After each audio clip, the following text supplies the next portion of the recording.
Hi, it's Christy, and I'm here with another video for Operation Christmas Child, and this one is all about starting early and how to stay organized. Between the two of them, how to stay organized is my biggest problem, but I hope that this will also encourage you to start early, start shoebox packing right now or shopping for shoeboxes, getting things prepped, and hopefully this video will help you get on track if you haven't already started, that it will get you started. And if you are already have been purchasing things, it'll help you keep your things organized since you'll be continuing to do it all year long, hopefully. So number one, the reason we like to start early for Operation Christmas Child is so that we can pray more. So if you think about normally how I used to do shoebox packing when you were just doing it maybe the month before or the week before shoeboxes were ready to be turned in, I would pray, but that didn't give me much time to pray compared to if you're praying all year long. So I love this idea. This is what Michelle said, of course prayer would be the most important thing. So I have that on my list, and we're gonna start with prayer. It's not hard to remember to pray for your shoeboxes when you're purchasing things and getting organized for shoeboxes. And I just wanted to remind you to do that first. So number one is prayer. Number two, let's see what's number two, is more time. We have more time to buy more resources, to have donated more resources, to find more deals, to get more ideas, to experience more joy. I love that one. And to pack more shoe boxes. So time is something that once it's gone, you can't get it back. So now, starting now and taking advantage of the entire year, 11 months we have of shoebox packing and gathering and organization, starting now gives us more opportunities to make more boxes, experience more joy, to find more of the deals so we're not spending full price at the last minute, and for more resources. We can, by resources, I thought of several things when it comes to resources. Resources can be people. I can't tell you how many people have poured into my shoebox packing, my shoebox experience, blessing me by partnering with me, by buying things from my wish list. I got a big Christmas gift this year that was filled with just things from my wish list on Amazon. By making things for me, by sending me a quick text and saying, here, this is a really good deal, you might want to look into it. There are so many wonderful ways that we can join together with other people, helping them, and then they can be a resource for us. So number three, this is new for me this year, and you guys are probably gonna say, oh, this is so easy for me, but not me. I just had to learn how to make and use a spreadsheet, and my friend Lydia helped me with that. Michelle is a whiz at it, so I'm sure she didn't need any help, but it takes self-discipline, and for a person that's not organized, to have a spreadsheet really helps.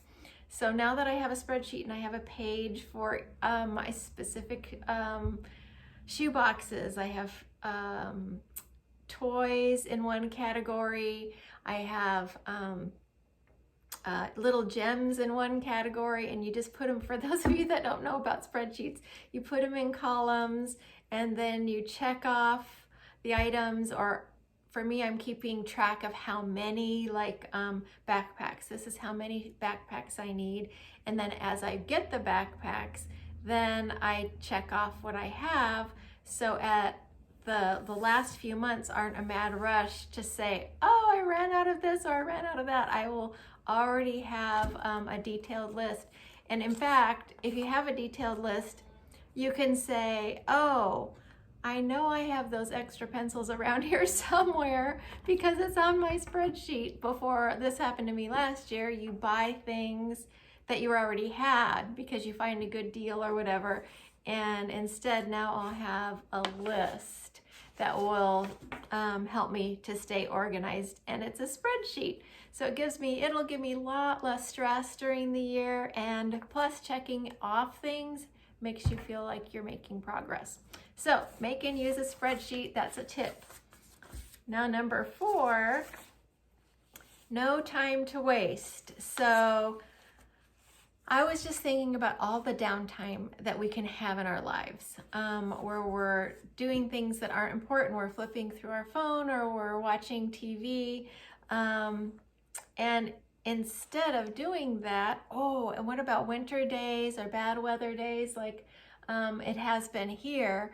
You don't want to go out, but if you have a lot of projects for Operation Christmas Child, think of how many projects you can get done over the course of 11 months.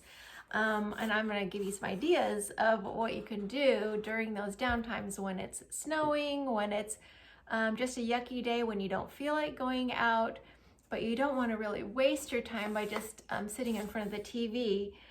Then you could print and collate booklets. There are so many free resources and printables on blessingsinashoebox.com. Just take advantage of those. It's so satisfying to print out all those booklets and staple them together, fold them up and put them in a container for when you're ready to actually start your shoebox packing.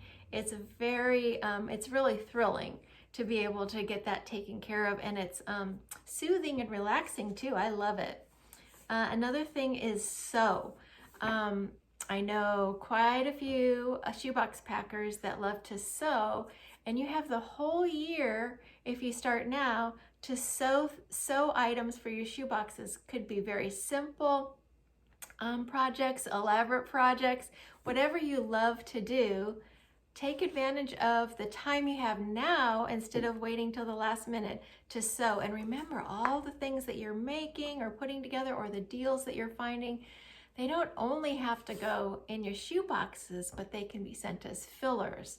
So in my mind, there's never too many. You can't ever make too many pencil pouches. You can't make too many plush or collate too many booklets. Just add the crayons and make them fillers. Lots and lots of things on your downtime you can use for shoeboxes and fillers. So watch for deals also. That's something that if you have downtime, instead of scrolling through your Facebook feed, you can look for deals on Walmart.com or Amazon. Or your favorite like Old Navy. Let's see if Old Navy has a sale. Whatever is your favorite place to look, finding a deal. Or also you can text a friend if you find a deal. Don't forget about that. And then the last thing on this one is no time to waste is writing love letters. I find that to be so relaxing and so such a positive opportunity for me to just sit down and pray for the child that I'm writing the love letter for, and writing a simple note starting right now during your downtime, or put time aside to write these love letters. Really is an important use of your time, and it's not a waste of time. It's an opportunity for you to really bless a child. So on this section number 4, print and collate booklets, sew or do other crafting projects, make pencil pouches, watch for deals, write love letters. And just in conclusion, before I tell you what I'm going to be doing for my next video, which is kind of exciting, there's 11 months we have to pray for the children, pray for our needs. I know some people that don't have any money to send shoe boxes, or to make shoe boxes, or to fill shoe boxes, or to even buy deals. No money. And she prayed specifically for the Lord to provide so that she could still pack shoe boxes, and already he's doing that. So pray for our needs. That's sometimes something that I skip. Pray for the children, pray for our needs, pray for Samaritan's Purse and Operation Christmas Child, and pray that the gospel would reach the lost. Number 2, gather your resources, find deals, come up with new ideas, and experience the joy of shoebox packing. Number 3 was learn how to create and use a spreadsheet and stay focused and organized. And number 4 is use our time wisely to make and buy quality shoebox items and write love letters. And what I'm going to tell you about my next video real quick is that I made my own, well, I shouldn't say made it, but I created an Operation Christmas Child map that you are going to want to see because I love it. The Operation Christmas Child has a cute map that you can put on your wall. You can put your different places where your shoebox have gone, and I wanted to do something like that, but I want it to be like classy, so I could have it in the living room. So I want to show you how I did that next time in the next video, and I think you're going to want to do it yourself if you are interested in having a map to keep track of where your shoeboxes have gone. It's really a prayer map, that's what I called it, because it really, I wanted it out in the living room so that we could just see it constantly and be reminded of the blessings that are spreading across the world through shoeboxes. So thank you for watching. I hope that there was something here that you could learn new or enjoy implementing in your year-long shoebox journey of packing and praying and getting organized. God bless you, and bye for now.